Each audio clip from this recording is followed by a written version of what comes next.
বুদ্ধিমান মানুষেরা বুদ্ধির সাথে হিসাবই হয়ে থাকে।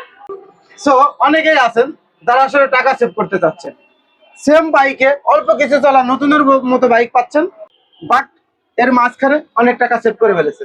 বন্ধুরা, রেজেটার 2,65,000 টাকা হাইব্রিড স্ট্রিট র্যালি এই বাইকের নতুন প্রাইস, সাথে পেপার 20,000 টাকা। সো 2,85,000 টাকার বাইক যখন পেয়ে যাচ্ছেন 2,10,000 টাকা, তার মানে কত? 75,000 টাকা সেভ হচ্ছে। তাতে কত কিলোমিটার চলছে? 6,373 কিলোমিটার।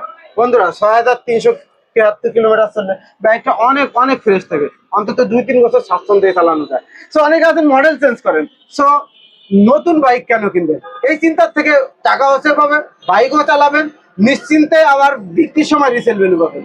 সো 2,10,000 টাকা এই বাইকটা কিনুন আর বুদ্ধিমানের পরিচয় দিন।